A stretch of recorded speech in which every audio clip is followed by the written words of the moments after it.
네, 지난 주말 부산에서 대형 땅꺼짐 사고가 발생해 화물차 2대가 빠졌죠. 잦아지는 땅꺼짐 사고, 그 원인을 좀 들여다보겠습니다.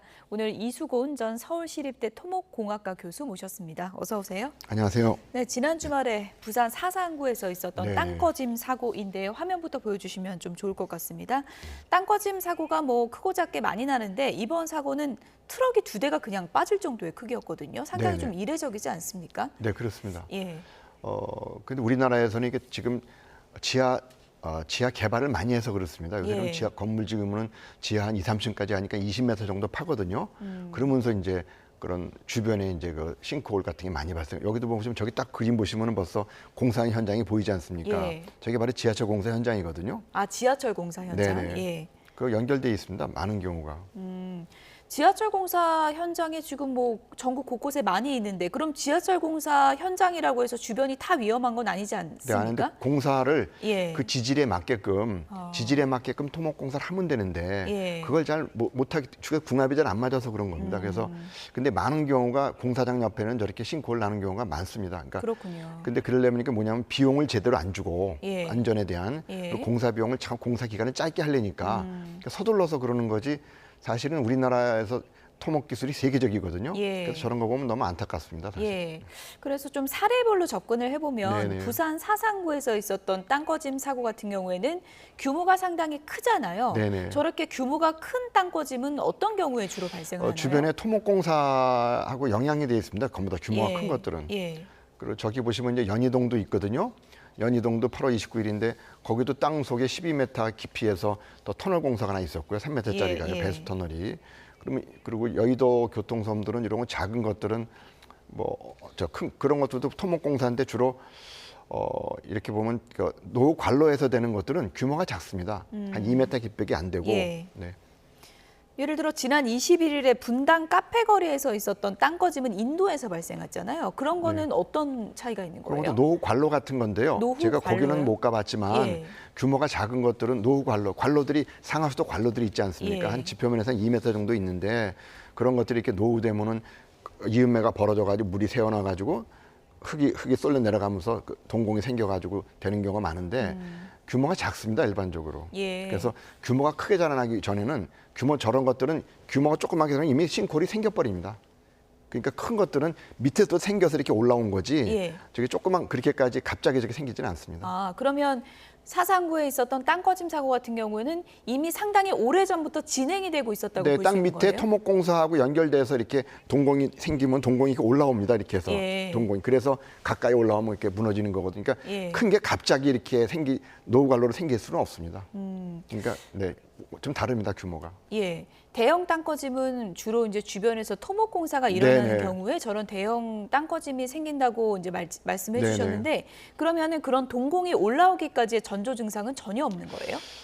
연희동에서도 3개월 전에 이렇게 GPI라고 그러고 한 2m까지 보는 엑스레이 같은 거 장비를 봤는데 못 예. 봤거든요. 예. 그게 저기 그림 보는 게 나옵니다. 예.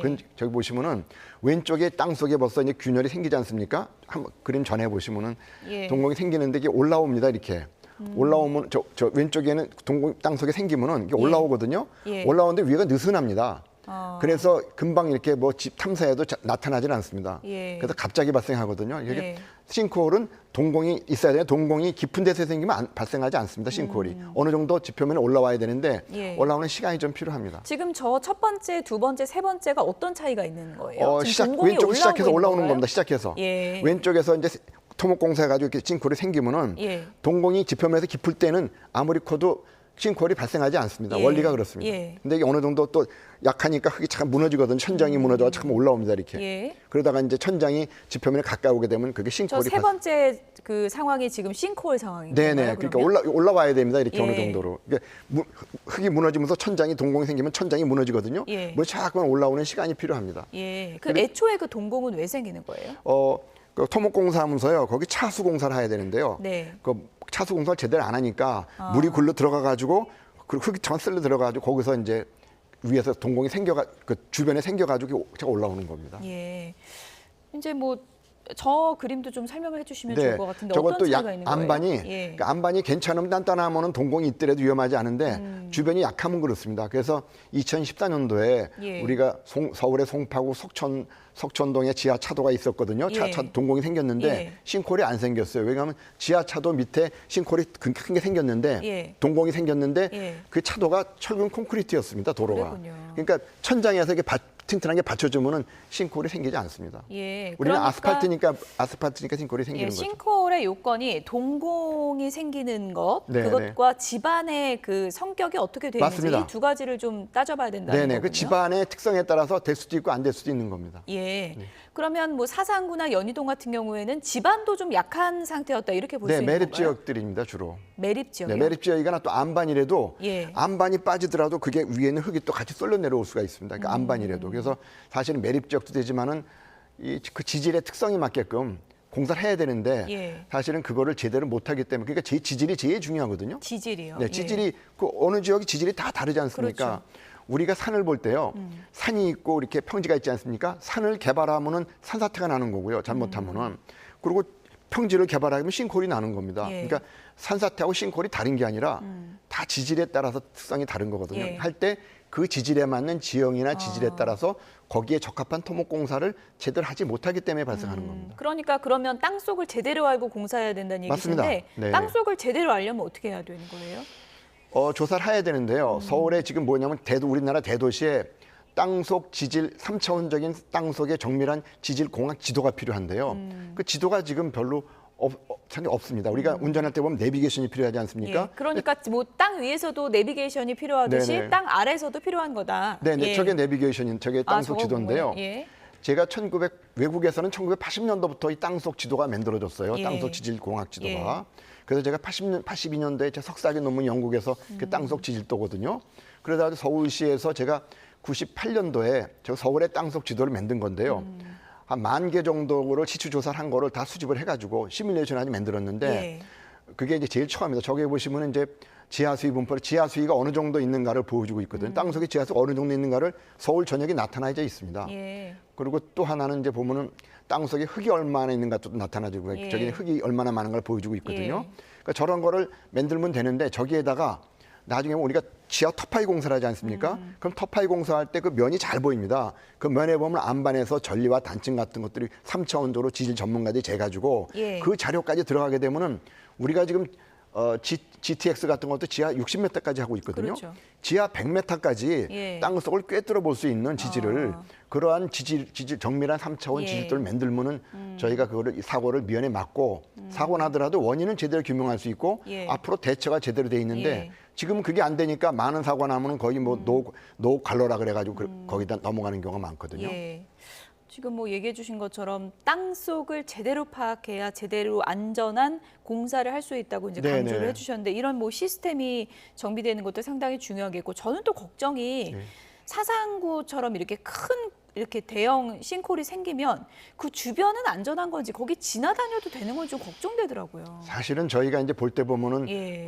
거기 이 사전에 막기가 어렵습니다. 사실은요. 예. 지나가는 사람 차들 지나가는데 그리고 연희동에서 꿀렁꿀렁하는 거 사진 찍지 않았습니까? 예. 그러다가 우리가 골든 타임을 놓쳐요. 거의 다 사람이 하기 어렵습니다. 예. 저런 것들은 그냥 뭐 임시적으로 봐서 되는 것이 아니라 그 지역 주민들이 지역을 재난을 책임질 수 있는 그런 시스템이 필요한 겁니다. 지금 저희가 우리나라가 시스템이 지금 재난관리 시스템이 정부 주도로 할 것이 아니라 예. 그 지역 주민들이 지역을 제일 잘 알거든요. 예. 지역 주민들이 참여할 수 있도록 우리 민방위 조직이 있습니다. 지역 민방위 조직이. 예. 민방위 조직에서 전쟁만 하는데 사실 재난도 전쟁의 하나의 일종이거든요. 예. 그래서 그 지역 주민들이 참여하게 하도록 24시간 평소에 그 관리하는 것이 상당히 중요합니다. 앞서 연희동 사고 장면 다시 한번 좀 보여주시면 좋을 것 같은데요. 그 사고 차량이 빠지기 전에 앞차가 이제 지나갈 때 네네. 차량의 그 도로가 좀 이렇게 흔들흔들거리는 모습도 저희가 볼 수 있었잖아요. 네네네. 그게 뭐 저희가 이제 도로 운행을 하다가 그런 장면을 보면 좀 전조 증상이다 이렇게 뭐 볼만한 건가요? 어떻게 네, 보십니까? 근데 참 어렵습니다, 사실은. 예. 그거를 보기가 저희도 지나갈 때 보면 울렁울렁 그게 뭔지 모르거든요. 예. 그리고 그 지역의 땅 밑에서 터널 공사하는 것들 주민들은 모릅니다. 예. 저 울렁울렁 하거든요. 예. 그러니까 저게 왜 그런지 모릅니다. 그래서 구의원도 13분 전에 사진 찍어가지고 구청에 신고했습니다. 예. 자기가 직접 막았어야죠. 근데 막을 수 없게 돼 있습니다. 경찰이 막을 수밖에 없거든요. 예. 그러니까 그런 시스템이 그 지역 주민들이 직접 막을 수 있도록 즉 골든 타임을 놓치거든요. 그러니까 사고는 날 수 있습니다. 어디든지 간에. 예. 근데 인명 피해까지 되면 안 되는데 지금 우리 그 시스템이 별로 없습니다, 사실은. 예. 그래서 일본 같은 데는 지진이 많기 때문에 재난에 예방하고 어떤 응급 대처권을 그 지역 주민들이 가지고 있거든요. 네. 그래서 그게 제일 중요하다고 봅니다. 그러니까 민방위 조직을 좀 확대 개편하는 게 필요하다고 예. 봅니다. 일단 뭐 시스템 재편에 대해서 이제 여러 번 강조를 네네. 해주셨는데 끝으로요. 일단은 지금 이 땅꺼짐이 자주 발생하고 있기 때문에 응급 대처 이런 긴급 대처 네네. 대책이라든지 이런 것도 좀 필요할 거거든요. 어떤 게 좀 중요하다고 보십니까? 근데 지금 보시기에는 금방 우리가 이제 응급 대책은 흙을 금방 메워버리거든요. 예. 끝나고 나서도 예. 메우면은 금방 위에서부터 메워버립니다. 예. 근데 보통 다질 때 예. 밑에서 쭉 닫아줘야 되거든요. 예. 근데 그러니까 또 한 번 위에서부터만 흙 넣고 다져버리면 밑에가 또 빕니다, 거기가. 아, 그러니까 또 그래 또 치마가 그럼 발생하거든요. 동공이 계속 네네. 그리고 또 잔존한다는 치마가 말씀이시죠? 짙은 거는 도마가 또 발생할 수 있습니다. 예. 그래서 복구도 원인도 제대로 파악해야 되고 그리고 원인이 왜 그런가 하면 사실 노후 관리라 그러면 책임지지가 않거든요. 예. 그러지 말고 원인을 제대로 파악하면 앞으로 대책이 나오기 때문에 예. 지금 보면 연희동도 보면은 GPR로 또 한다 그러거든요. 그 레이저로 한다고요. 예, 예. 2m밖에 안 됩니다. 예. 그게 원인이 아니라 밑에 지금 터널이라 지금 공사 때문에 그럴 가능성이 상당히 많거든요. 예. 그럼 벌써 방향이 달라집니다. 아. 그래서 그런 것들이 정부에서 원인을 피하지 마시고 예. 뭐 부산도 마찬가지고요. 예. 제대로 밝혀가지고 그게 그래야만 앞으로 대책이 생기거든요. 네, 그래서 제가 보기엔 공사와 관련되는 거는 땅속 지질 공학 지도 그게 우리나라 지금 제일 예. 시급합니다. 눈에 보이는 미봉책이 아니라 땅속 깊은까지 근본적인 원인을 네네. 찾아야 해결할 수 있다고 네. 또 강조해 주셨습니다. 지금까지 이수곤 전 서울시립대 토목공학과 교수였습니다. 고맙습니다. 고맙습니다.